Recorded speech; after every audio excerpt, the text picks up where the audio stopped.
IPL 2027 సీజన్కు ముందు జరిగిన భారీ ట్రేడ్లో రిషబ్ పంత్ లక్నో నుంచి ఢిల్లీకి చేరగా ఢిల్లీ నుంచి కుల్దీప్ యాదవ్ లక్నోకి వెళ్లిపోయాడు.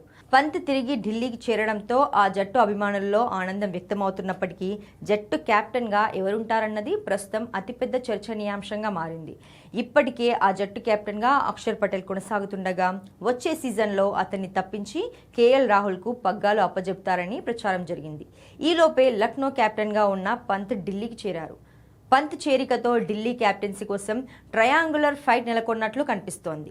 2027 సీజన్లో కెప్టెన్గా ఎవరిని నియమించాలని ఆ ఫ్రాంచైజీ యాజమాన్యం ఇప్పటి నుంచే తలలు పట్టుకొని కూర్చుంది.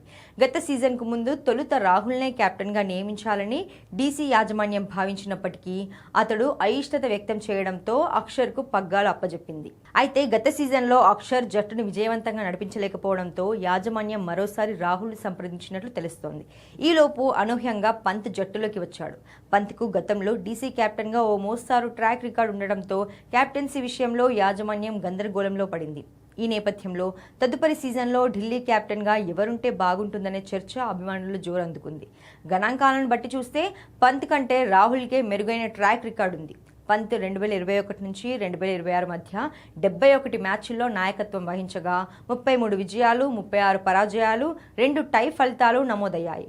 అతడి విజయ శాతం 46.47% ఉంది. రాహుల్ విషయానికి వస్తే 2020 నుంచి 2024 మధ్య అతడు 64 మ్యాచ్ల్లో జట్టును నడిపించాడు. ఇందులో 31 విజయాలు, 31 పరాజయాలు, 2 టై ఫలితాలు సాధించాడు. అతడి విజయాల శాతం 48.43గా ఉంది.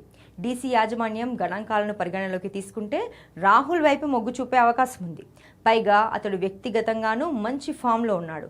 అంతేకాకుండా గత 2 సీజన్లుగా ఢిల్లీ జట్టులో కొనసాగుతూ సహచర ఆటగాళ్లు, కోచింగ్ సిబ్బంది, యాజమాన్యంతో మంచి అనుబంధాన్ని ఏర్పరచుకున్నాడు.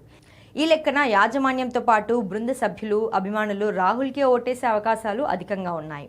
అయితే ఈ విషయంలో తుది నిర్ణయం మాత్రం యాజమాన్యానిదే.